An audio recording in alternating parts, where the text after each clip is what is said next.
Na terra seca, abundante chuva virá sobre a tristeza. Tua alegria reinará. Onde há guerra, o príncipe da paz estará. Um avivamento, um avivamento. Anunciar por todo mundo seu amor. Venha avivar a tua igreja. Somos povo teu, faz acontecer um avivamento. Oração e trabalho por avivamento no Brasil e no mundo.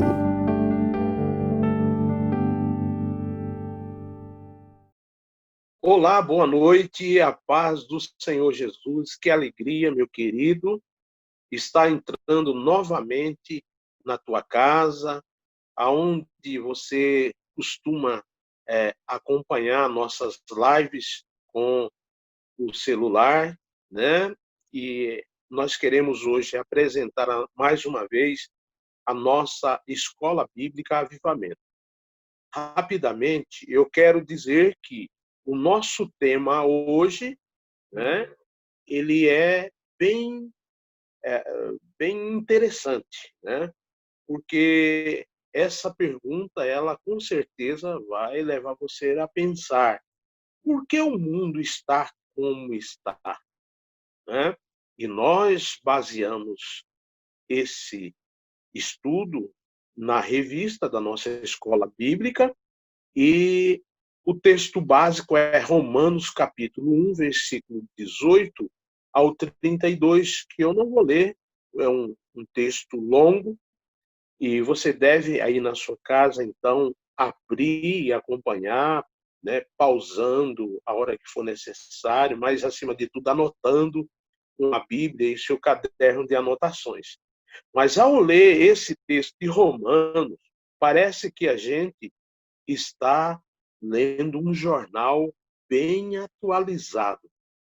Parece que é isso que está acontecendo no mundo. E quando nós comparamos com outro texto de Paulo, que está em 2 Timóteo, capítulo 3, e o versículo 1 ao 4, esse eu vou ler, diz assim: saiba disto, nos últimos dias sobrevirão tempos terríveis.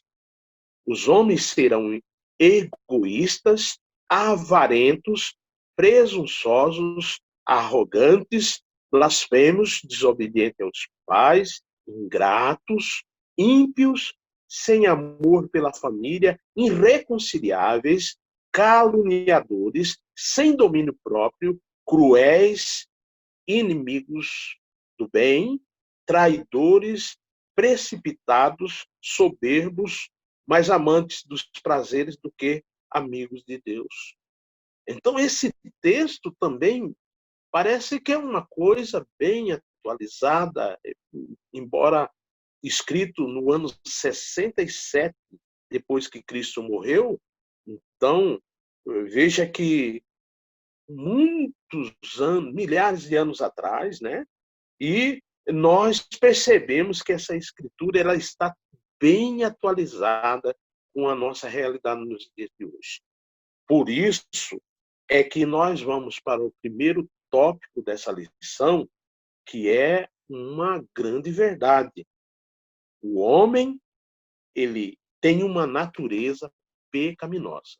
Quando a gente se refere ao homem desta maneira, nós estamos dizendo que ele já nasce com o pecado, né? Isso foi causado por um erro, por uma desobediência lá no Jardim do Éden. Então, a desobediência nos levou a ter uma natureza escrava do pecado, né? Então, a criança que nasce, ela já nasce com essa natureza do pecado. Por isso é que Paulo, no capítulo 5, versículo 12 de Romanos, diz assim: portanto, da mesma forma como o pecado entrou no mundo por um homem, e pelo pecado a morte, assim também a morte veio a todos os homens, porque todos pecaram. Então, querido, nós estamos no mesmo nível. Meus queridos irmãos, nós precisamos admitir isso. Quando o homem admite que ele é pecador, então ele consegue se redimir do pecado. Porque existe um remédio, uma cura para o pecado. Mas enquanto ele acha que ele é bom o suficiente e ele não está nem aí do jeito que ele está levando a vida, meu querido, só tem a piorar. Mas eu ainda vou com outra escritura importante lá em Tiago, capítulo 1, versículo 14, que diz assim: cada um, porém, é tentado pela própria cobiça, sendo por esta arrastado e seduzido. Olha, queridos, vocês vão ver aí no corpo da lição, nossos irmãos que vão dar continuação nos tópicos, eles vão falar disso. É porque, na verdade, nós somos atraídos, né? E essa atração pelo pecado é uma coisa que parte de dentro de nós. No dia a dia, a gente vai se interessando por coisas. E quando a gente vê, a gente já está envolvido com o pecado. Então, essa natureza humana, sem Deus, nos faz pecar de forma natural. Olha o perigo. Então, eu quero definir a minha fala inicialmente dizendo que Paulo, no capítulo 8, versículos 5 ao 8, disse o seguinte: quem vive segundo a carne tem a mente voltada para o que a carne deseja, mas quem vive de acordo com o Espírito tem a mente voltada para o que o Espírito deseja. A mentalidade da carne é morte, mas a mentalidade do Espírito é vida e paz. A mentalidade da carne é inimiga de Deus. Note que palavra. Porque não se submete à lei de Deus, nem pode fazê-lo. Quem é dominado pela carne não pode agradar a Deus. Então, definindo aqui, querido, o primeiro tópico mostra que essa natureza pecaminosa é muito prejudicial à minha comunhão com Deus. Eu preciso tratar, eu preciso ter coragem para tratar isso. É assim que eu defino o primeiro tópico e volto para o Lucas estar aí passando para os nossos queridos que estão aí também para compartilhar conosco essa palavra. Irmãos, pastor Divaldo, presbítero Maílson. Então, irmãos, dando continuidade aqui, né, ao nosso tema, porque o mundo está assim, né? Eu vou falar aqui hoje o segundo tópico, né? Fala sobre o homem não teme o julgamento de Deus. Né? Nós ouvimos aí o pastor Zé Divaldo falando, e é uma verdade, né? Isso é uma verdade que nós estamos vendo refletida na humanidade. E nos é proposto aqui nesse tema, né, fazer uma reflexão para encontrar uma solução para ter um mundo melhor. O que o homem precisa fazer, né? O homem, então, ele precisa, para ter um mundo melhor, respeitar a Deus, né? Então, o texto que eu escolhi aqui para a gente usar é o texto de Provérbios, no capítulo 1, versículo de número 7, onde o sábio Salomão escreve dizendo o seguinte, que o temor do Senhor é o princípio do saber, ou o princípio da sabedoria. Mas os insensatos desprezam a sabedoria e o ensino de Deus.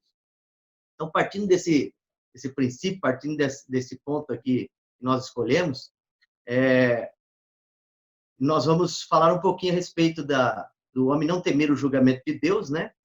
E o que ele precisa fazer para que o mundo possa ficar um pouco melhor. Bom, a concepção de respeito, ela está pautada na admiração que um indivíduo tem pelo outro, né? No conhecimento do que este é capaz, né? Nas suas habilidades, as suas atribuições, sua autoridade, o seu poder e etc., né? Desse modo, entendemos que o mundo caminha para a destruição. Por quê? Porque ele perdeu o respeito e a admiração, né? O temor e o tremor a Deus para com seu Criador. E o que é pior, né? Com um agravante, porque o homem não só perdeu o temor e o respeito a Deus, simplesmente desobedecendo como fez nossos primeiros pais lá no Éden, né? Eles não quiseram seguir a orientação que Deus passou, não respeitaram, né, a sua sabedoria, e eles preferiram desobedecer, com isso desrespeitando, né, a Deus. Mas o homem não parou por aí, né? A humanidade cresceu, as coisas foram tomando outros rumos e outras proporções, e hoje, né, nós vemos as pessoas não só desobedecendo a Deus, mas questionando a Deus, né? Questionando sua autoridade, questionando a sua sabedoria, questionando até mesmo seus atributos, né? As pessoas fazem as coisas, cometem erros graves, como se Deus não estivesse vendo nada, como se Deus não soubesse de nada. Então, questionando os seus atributos, né? A sua presciência, a sua onisciência, a sua onipresença, a sua onipotência, como se Deus fosse um ser impotente que não pudesse fazer nada com respeito às decisões dos homens. E que dirá a sua soberania, né? E por aí vai. Pois bem, muitos, né, o faz e continuam fazendo. Por quê? Porque acreditam que por fazer, né, não vão sofrer uma punição imediata de Deus, né? Tudo vai ficar por isso mesmo. Mas não vai, né? Porque o texto que nós colocamos aqui, livro de Provérbios, né? E outros textos também nós escolhemos, nós vamos compartilhar aí, mostra que não é assim, não vai ficar por isso mesmo, né? Então eu quero simplesmente citar agora o restante dos versículos, né? Desde o versículo 2 de Provérbios 1 até o versículo de número 6. Olha só o que diz aqui, o grande sábio Salomão, né? O homem mais sábio que pisou essa terra depois de Jesus. Ele disse assim, ó: para se conhecer a sabedoria e a instrução, para se entenderes as palavras de prudência, para se receber a instrução do entendimento, a justiça, o juízo e a equidade, para dar aos simples prudência e aos moços conhecimento e discernimento, o sábio ouvirá e crescerá em crescimento, e o entendido adquirirá sábios conselhos, para entender os provérbios e a sua interpretação, as palavras dos sábios e as suas proposições, né? Encerrando aqui o texto, o que Salomão está querendo dizer aqui, irmão, para resumir numa só frase, né, as palavras do homem mais sábio aí, o Salomão, o que ele está querendo dizer é o seguinte, que se alguém quer ser sábio, quer se sobressair em qualquer circunstância, ter sucesso naquilo que faz, a primeira coisa, né, e aí entra o versículo 7, a primeira coisa que essa pessoa precisa fazer é temer a Deus, é respeitar a Deus, é entender que Ele é soberano, que Ele está no controle de todas as coisas, respeitar Ele como Criador de tudo, né? É entender e reconhecer que Ele está no controle de tudo, e pode tudo, né? E tudo está no controle da sua vontade. Então, esse é o princípio da sabedoria. O problema é que o homem, né, na contestação dos propósitos de Deus, dos planos de Deus, sabedoria de Deus, contesta Deus e acha que as coisas vão ficar por isso mesmo. Salomão enfatiza ainda que os loucos é que desprezam esse princípio. Os loucos é que desprezam a sabedoria de Deus. O salmista também diz, né, que a sabedoria dos que desprezam a Deus é considerada pelo próprio Deus como trapo de imundície. E como uma ação de indignação do próprio Deus, ele pega os desprezados, né, os loucos deste mundo, e transforma eles, né, em sabedoria, de tal forma que estes conseguem confundir os sábios. Então, é algo que Deus faz, né, em primeira instância, aí, dar uma punição para os sábios, entre aspas, deste mundo, né, que se acham sábios, né? ao ponto de querer contestar o Criador. Então, Deus pega aqueles que os sábios desprezam neste mundo e transforma eles de uma tal maneira que eles vão confundir os sábios. Os sábios vão olhar para eles e dizer, como que essa pessoa, né, que nós desprezamos tem tal entendimento, né, consegue fazer tais coisas. Então, esse é só o começo, né, da punição desses homens. Mas eu gostaria ainda de adentrar com outros pontos, né? E, por exemplo, no ponto aqui, no segundo ponto do primeiro tópico aqui, que eu estou falando, Deus é justo e fará sobressair a sua justiça, e é inevitável ele mostrar sua aversão pelo pecado. Bom, no Salmo 37, verso 1 a 6, está escrito assim, não te indignes por causa dos malfeitores, nem tenha inveja dos que praticam a iniquidade, porque cedo serão ceifados, como a erva murcharão e como a verdura. Confia no Senhor e faz o bem, habitarás na terra e verdadeiramente serás alimentado. Deleita-te também no Senhor e ele te concederá o desejo do teu coração. Entrega o teu caminho ao Senhor, confia nele e o mais ele fará. E ele fará sobressair a tua justiça como a luz e o teu juízo como o meio-dia. Então, Deus, ele trabalha para aqueles que nele confiam. Ele faz a pessoa prosperar e faz prosperar o caminho daqueles que nele confiam, daqueles que nele respeitam, aqueles que o temem. Agora, veja bem, o ponto C aqui, ele age graciosamente para salvar o pecador, mas derrama sua ira contra o mal. No texto de 2 Coríntios, capítulo 4, verso 6, assim, ó, porque Deus que disse, nós vemos aqui Deus agindo graciosamente para aqueles que o temem. Porque Deus que disse que das trevas resplandeceriam luz, e ele mesmo resplandeceu em nossos corações, para a iluminação do conhecimento da glória de Deus na face de Jesus Cristo. Temos, porém, este tesouro em vasos de barro, para que a excelência do poder seja de Deus e não de nós. Agora, em João 3,16, assim, ó, porque Deus amou o mundo de uma tal maneira que deu o seu Filho unigênito, para que todo aquele que nele crê não pereça, mas tenha vida eterna. Porque Deus enviou o seu Filho ao mundo não para que condenasse o mundo, mas para que o mundo fosse salvo por ele. Quem crê nele não é condenado. Aí vem o castigo. Mas quem não crê já está condenado, porquanto não crê no unigênito Filho de Deus. Então, partindo agora para o nosso último ponto aqui, o homem sem Cristo não tem convicção de que a ira de Deus irá alcançá-lo, mas irá. Veja bem, Romanos 2,5, que é o texto que foi usado aí como base, né?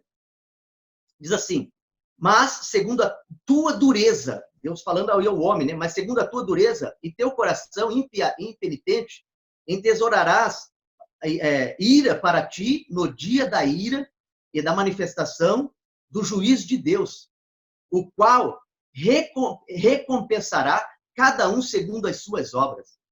Para nós concluirmos aqui, irmão, o texto de Romanos diz assim, ó, Romanos 1:28. E por haverem desprezado o conhecimento de Deus, aí vem o castigo de Deus, o próprio Deus os entregou a um modo de pensar reprovável, para praticarem coisas que não convêm. Ou seja, este é o castigo para quem perde o temor, o respeito a Deus, questionando sua sabedoria e soberania. O que vem a seguir é o resultado de tal atitude. Agora me diga, se não é isso que nós estamos vivendo. Olha o restante do texto aqui, do versículo 19 do capítulo 1 de Romanos. Pois o que se pode conhecer a respeito de Deus é manifesto entre eles, porque Deus lhes manifestou. Porque os atributos invisíveis de Deus, isto é, o seu eterno poder e sua divindade, claramente se reconhece desde a criação do mundo, sendo percebidos por meio das coisas que Deus fez. Por isso, os seres humanos são indesculpáveis, porque tendo conhecimento de Deus, não o glorificaram como Deus, nem lhe deram graças, pelo contrário, se tornaram nulos em seus próprios raciocínios, e o coração insensato deles se obscureceu, dizendo que eram sábios, se tornaram tolos, e trocaram a glória do Deus incorruptível por imagens semelhantes ao ser corruptível, aves, quadrúpedes e répteis. Por isso Deus, olha aí, por isso Deus os entregou à impureza, pelos desejos do coração deles, para desonrarem os corpos entre si. Eles trocaram a verdade de Deus pela mentira, adorando e servindo a criatura em lugar do Criador, o qual é bendito para sempre. Amém. Por causa disso, Deus os entregou a paixões vergonhosas, porque até as mulheres trocaram o modo natural das relações íntimas por outro, contrário à natureza. Da mesma forma, também os homens, deixando o contato natural da mulher, se inflamaram mutuamente em sua sensualidade, cometendo indecência homens com homens e recebendo em si mesmo a merecida punição do erro. Então está aí, né? A punição, né? Que estes recebem por não temerem a Deus. E é exatamente isso que nós estamos vivendo. É exatamente isso. Amém? Irmãos, paz do Senhor a todos, pastor Moisés, Lucas. É bom a gente estar mais uma vez, né, conversando acerca da palavra de Deus. E sobre esse tema, que é um tema de grande importância, né? Que traz aí realmente a verdade do porquê o mundo está como está, o porquê as pessoas se encontram nessa situação, né? Porque a humanidade está passando por tudo isso, e tudo isso envolve muita coisa. Tudo isso envolve todo um processo mais complexo, né? Que nós acabamos de ouvir os motivos e os principais motivos, né? Alguns dos principais motivos que já foram mencionados aí pelo pastor Moisés, pastor Zé Edivaldo, pastor Moisés. Então, toda essa condição, né? Toda essa condição de afastamento, toda essa condição de depravação tem trago as consequências para o ser humano. Tem trago as consequências para o homem. Então, uma das coisas que nós podemos observar por conta, né, dentro de todo esse cenário, ao longo do tempo, e o pastor Zé Edivaldo, quando estava conversando com a gente, e até no slide mesmo colocou, todo esse cenário descrito em Romanos, Moisés acabaram de ler, né, uma boa parte, todo esse cenário descrito é um cenário descrito por Paulo, de um acontecido, né, de uma visão que Deus teve do ser humano antes mesmo do dilúvio, né, mas que também já foi proferido por Paulo que iria acontecer, né, ele falando para Timóteo, olha, nos últimos dias todas essas coisas acontecerão. Então, amados, nós podemos observar que todos esses acontecimentos, ele tem uma causa, e uma das causas é que o homem, ele não observa a revelação natural ou a revelação geral de Deus. O homem, ele não procura mais observar Deus se revelando a ele mesmo, né? Então, Deus, queridos, ele se revela ao ser humano. A palavra revelar, ela significa destapar, né? Desnudar, descobrir, tirar o véu. Então, Deus, ele se revelou, ele se mostrou à humanidade, né? E ele escolheu formas de se revelar, e uma das formas que Deus escolheu para se revelar à humanidade é justamente essa revelação que nós chamamos de revelação natural ou revelação geral, né? Que nos traz o entendimento de que Deus usou, né? De que a natureza ela é utilizada por Deus para nos ensinar acerca dele mesmo. Deus, através da sua natureza, ele demonstra a sua existência, ele demonstra o seu poder. Então é possível ver o poder de Deus através da criação, é possível ver o poder de Deus através da manutenção de toda a existência daquilo que foi criado. Então, amados, nós podemos ler lá no Salmo 19, salmo bastante conhecido e bastante utilizado para falarmos acerca da revelação natural, né?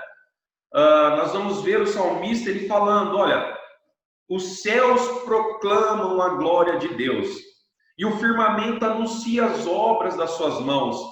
Um dia discursa a outro dia e uma noite revela conhecimento a outra noite. Não há linguagem, não há palavras e deles não se ouve nenhum som.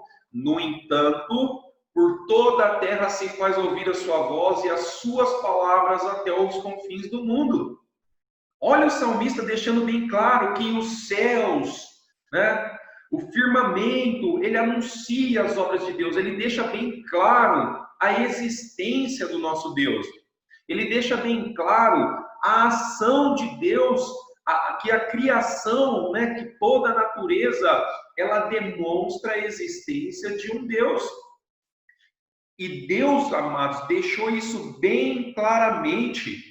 Deus deixou isso bem à mostra para o ser humano, né? Então, de acordo com essa passagem, nós vamos ver que a existência, o poder de Deus podem ser vistos de forma clara, através da observação, tá? Criou e Deus também mantém, Deus sustenta toda essa existência. Nós vamos ver uma passagem que está no livro de Jó, no capítulo 38, né? É uma passagem muito linda. O livro de Jó, por si só, já é um livro muito lindo, né? Mas lá em Jó 38, Deus vai tratar com Jó. E tratando com Jó, ele vai demonstrar o seu excelente poder, Deus vai demonstrar a sua soberania, Deus vai demonstrar a manutenção que ele faz de toda essa natureza com a sua grandeza. Então ele vai falar assim para Jó, no capítulo 38, no verso 4, ele vai dizer assim: onde estava tu quando eu lançava os alicerces da terra? Conta-me se é que tens verdadeiro entendimento.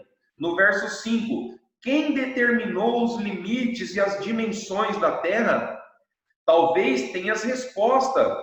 Ou quem estendeu sobre a face da terra o cordel de linha a medir? E quanto aos seus fundamentos, sobre o que foram assentados? E quem colocou a angular, a pedra fundamental? Enquanto os luzeiros matutinos, como a alva, juntos cantavam, e todos os anjos, filhos de Deus, bradavam em júbilo? Ou ainda quem represou o mar, estabelecendo-lhe portas, quando esses interrompeu o ventre materno? Então, se nós continuarmos lendo toda essa passagem, nós vamos ver Deus mantendo, né? Não só criou, mas mostrando que ele mantém, que ele sustenta o universo com o seu poder. E o grave de tudo isso, queridos, é que mesmo o homem tendo esse conhecimento natural de Deus, mesmo assim o homem não glorificou a Deus, né?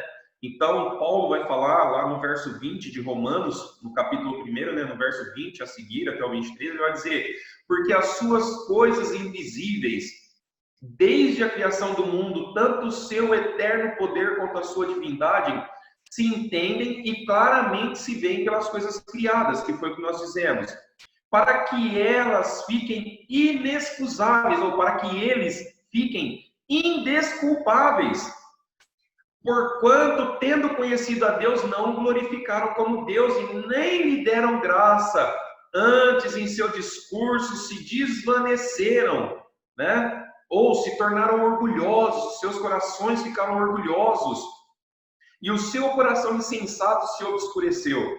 Dizendo-se sábios, tornaram-se loucos e mudaram a glória de Deus incorruptível em semelhança da imagem de homem corruptível, e de aves, de quadrúpedes e de répteis. Então a revelação, queridos, essa revelação natural, essa revelação geral, ela é referida, ela é colocada, né? Ela possui um conteúdo revelado para um público no geral. E através dessa revelação dirigida a todos os homens, Deus ele comunicou a sua existência, o seu poder, a sua glória. Porém, mesmo assim, o ser humano, eles não aceitaram. Eles não glorificaram esse poder de Deus, de forma, amados, que Paulo deixa uma palavra aqui muito pesada, que Deus fala assim, que eles fiquem indesculpáveis, né? Calvino, ele vai dizer assim, em uma de suas institutas, ele diz assim, olha, há dentro da mente humana, e na verdade, por instinto natural, uma consciência de divindade. Isto consideramos estar além de qualquer dúvida, para evitar que qualquer um se refugiasse no pretexto de ignorância. O próprio Deus infundiu em todos os homens uma certa compreensão de sua majestade divina. Ou seja, Deus se revelou através da sua criação, de forma que dentro de todos os homens há um senso natural de que existe um Deus e de que nós, amados, por isso, deveremos prestar conta, de que a humanidade deverá prestar conta a esse Deus. E para nós entrarmos aqui no encerramento, a idolatria, né? Todo esse decaimento, todo esse afastamento do homem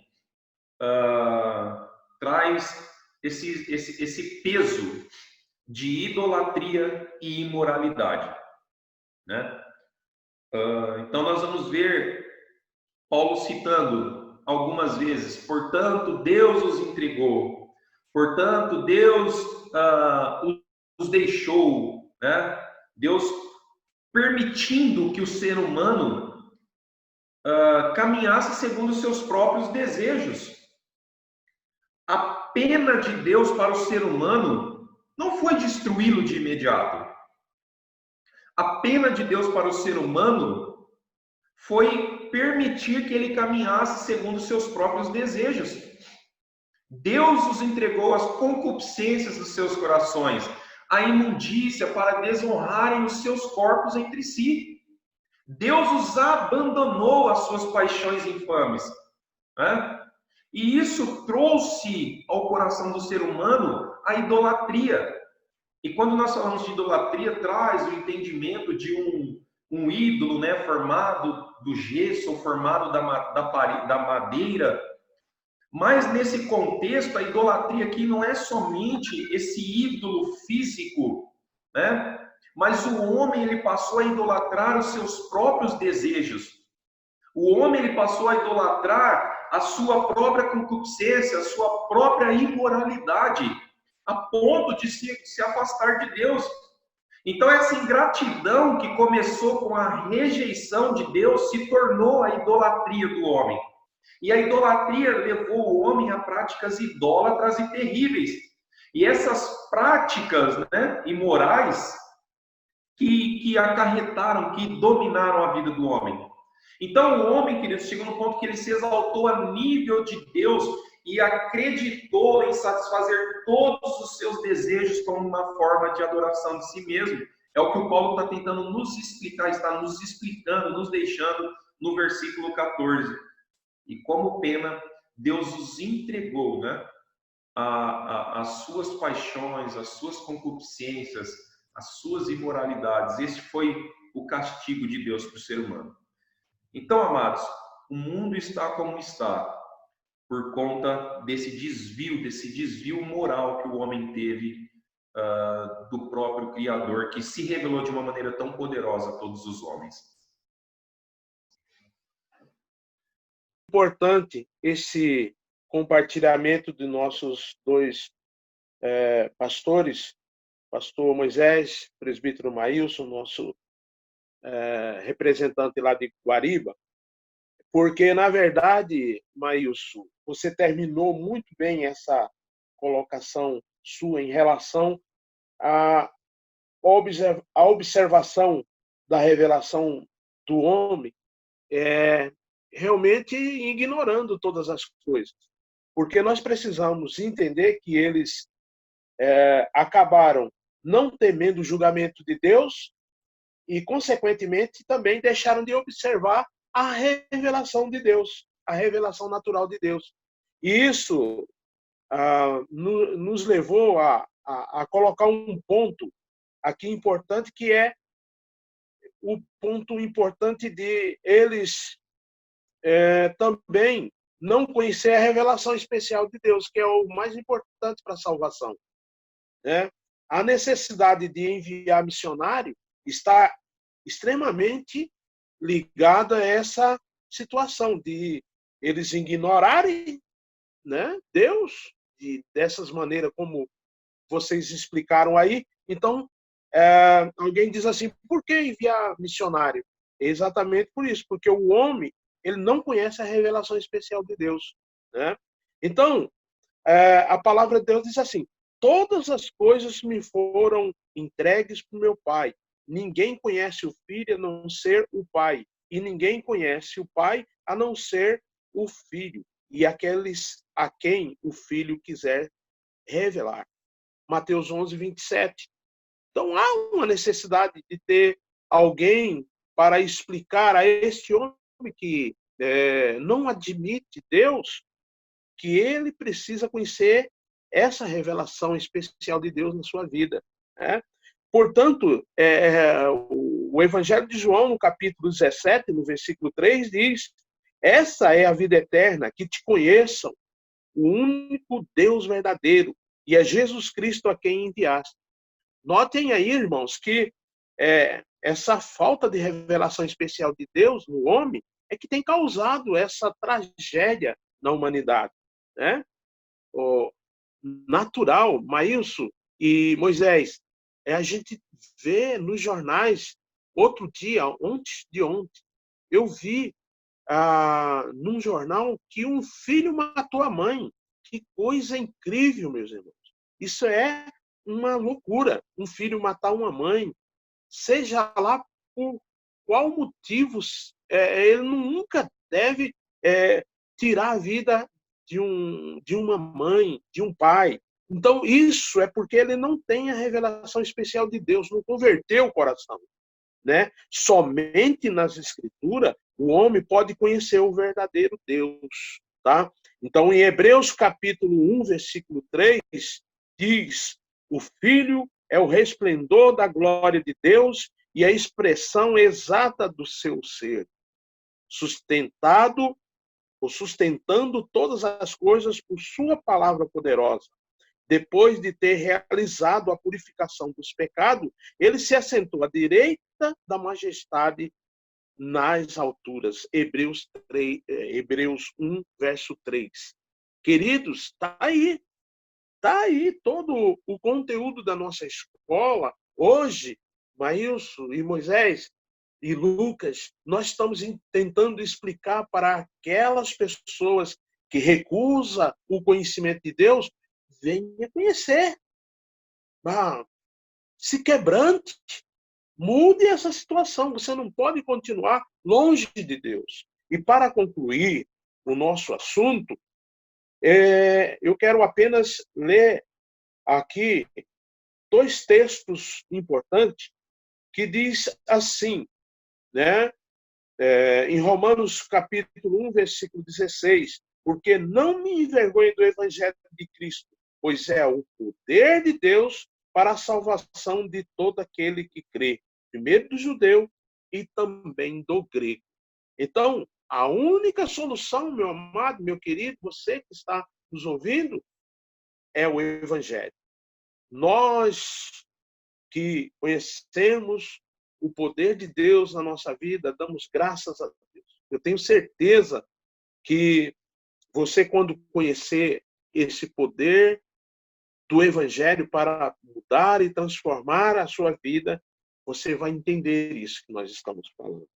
Outra vez, Paulo declara que o Evangelho é o poder de Deus para mudar o mundo. No mesmo capítulo 1 de Romanos, versículos 17 e 18, ele diz assim: porque no Evangelho é revelada a justiça de Deus, uma justiça que, do princípio ao fim, é pela fé. É pela fé. Como está escrito, o justo viverá pela fé. Portanto, a ira de Deus é revelada do céu contra toda a impiedade e injustiça dos homens que suprimem a verdadeira palavra de Deus, a verdade pela injustiça. E é isso que nós estamos notando nos dias de hoje. Então, meus amados, meus queridos, nós gostaríamos de deixar bem definido esse assunto. Por que que o mundo está como está? O mundo está dessa maneira porque rejeita Deus, porque não aceita Deus, porque não aceita a palavra como orientação para a sua vida. Tá bom, meus queridos? Então, eu te convido a se aproximar de Deus, né? Existe uma oportunidade para todos nós. E você, querido, que é de Jaboticabal, de Guariba e de Pitangueiras, as nossas igrejas, né? Você sabe que o Avivamento Bíblico é uma igreja que se preocupa demais com a palavra na sua vida. Vamos estar lendo a Bíblia, orando, buscando cada dia mais a revelação desse Deus para nossas vidas. Esse é o nosso assunto de hoje. Queria muito agradecer aqui ao presbítero Maílson, ao pastor Moisés de Tangueiras e ao Lucas, que tem sido nosso mediador e coordenador geral da nossa EBA, Escola Bíblica Avivamento.